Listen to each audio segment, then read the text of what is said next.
Thank you for joining me for another Quick Hits conversation. I'm Dr. Robyn, also known as the Mental MacGyver. I provide luxury level high performance support and coaching to executives, founders, celebrities, and athletes. With me today, I have Yonason Goldson. He's known as the ethics ninja, as well as the hitchhiking rabbi. He works with leaders to create a culture of ethics that earns trust, sparks initiative, and limits liability. He is an award-winning podcast host of Grappling with the Gray and author of the book with the same name. I have Donofrio-Galley. She is a firstborn type A personality who is loyal and visionary and always finishes. Her clients hire her to uncover angles and communicate value to produce earned media for growth. And I have Bonnie Sussman-Versace. She is the reimager at Focused LLC, where she specializes in developing leaders, building positive and productive workplace cultures, and improving individual, team, and enterprise-wide performance. The question I have for you today: do you have to love yourself before you can truly love others? Yonason, you offered to kick us off. The floor is yours. Well, this one's easy for me. There's a biblical source for this, and we all know it. Love your neighbor as yourself. And the sages explain that first you have to love yourself before you can love someone else. But then the question becomes, what exactly does that mean to love oneself? How do we do it if we aren't doing it? And perhaps even more fundamental is, what is love? Because the way we throw that word around, I love ice cream, I love my car, I love the little doggy in the window, I love my mother, I love my wife, I love God. I mean, are all those the same? And the way we are casual with language confuses our thinking, because the Hebrew word love is fascinating.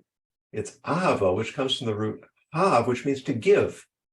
And the idea is that the more we invest in something because we recognize its value and it's important, the more we develop an emotional attachment and connection with it. This is why parents love their children more than children love their parents. It's just inevitable.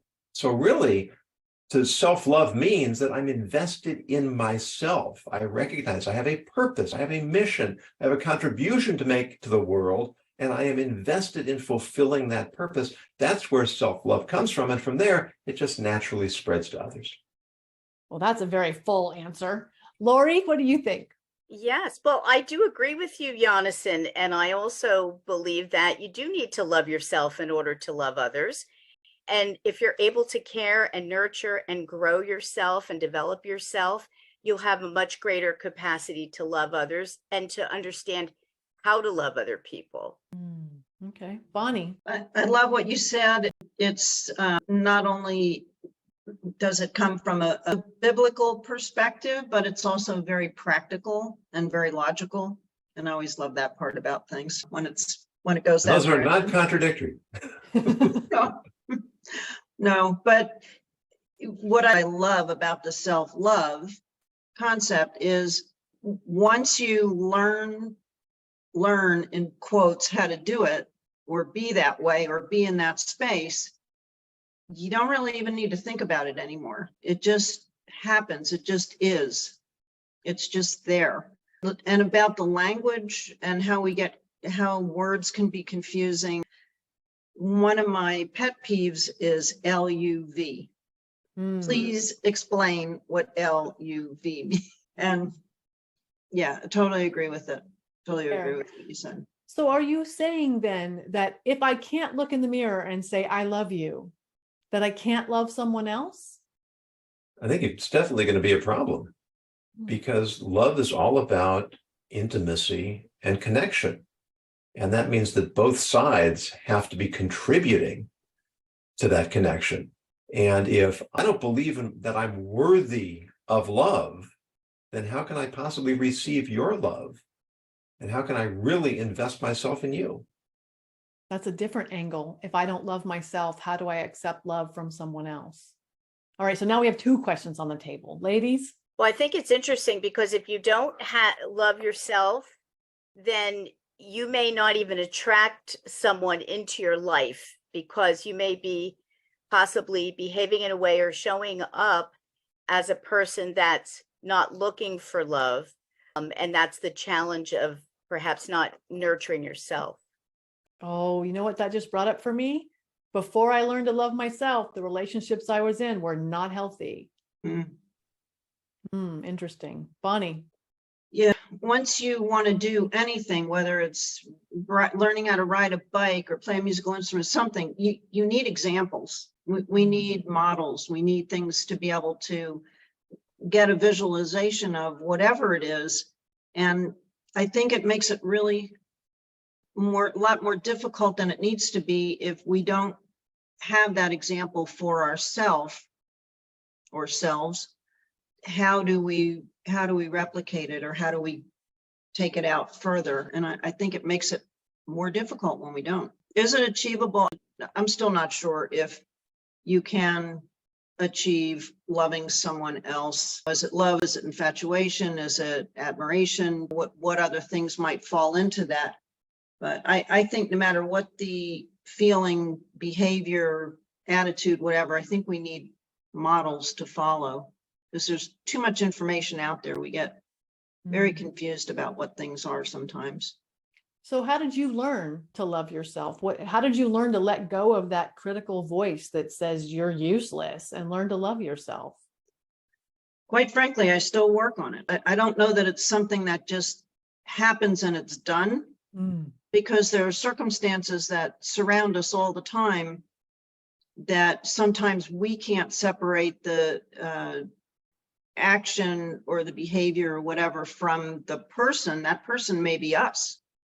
As we've talked in previous conversations, we may be the person who is behaving poorly or badly or saying things that maybe we shouldn't, and not always recognize it sometimes until someone brings it to our attention, or until we finally hear what's coming out of our mouth.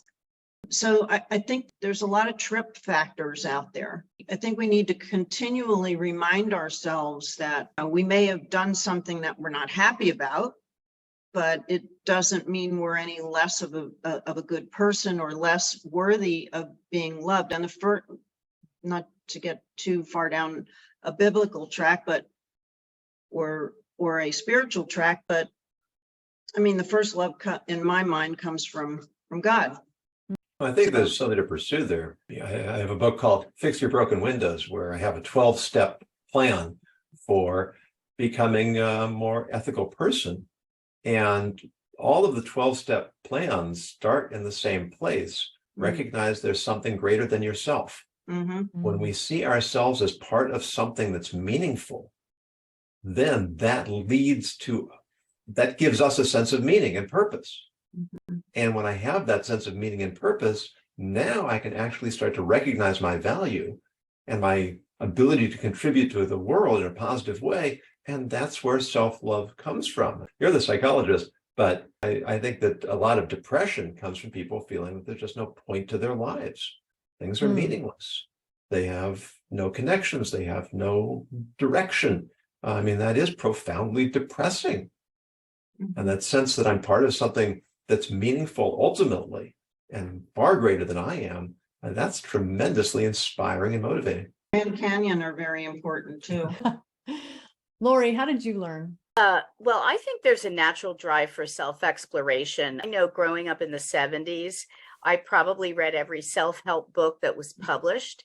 And today, I really enjoy listening to so many different podcasts. There's so many free resources for people who are driven to, again, grow themselves and make positive change in their lives. But I agree with what you're saying, Yonason, that if you have a sense of belonging and have connections, I think you're probably a much happier person and more prone to feeling accepted because you have those connections. I think that loving yourself is, for me, it's really hard to say that I'm even allowed to love myself. I've had to learn to do that over time, and that has not been an easy journey. And to your point, Bonnie, I think it's something the voice in my head that's like, you're broken, let's fix you, is certainly much louder than the voice in my head that says, you're awesome, you're amazing, and I love you. And I can say, as I mentioned very briefly earlier, that as I've gotten better at loving myself, my relationships have gotten better. And now I have a really powerful relationship with my husband. So I think that there's got to be something there as well. That is our 10 minutes. So I'm going to cut us off there. I love this conversation. Thank you for having it with me. And I look forward to speaking to each of you again very soon.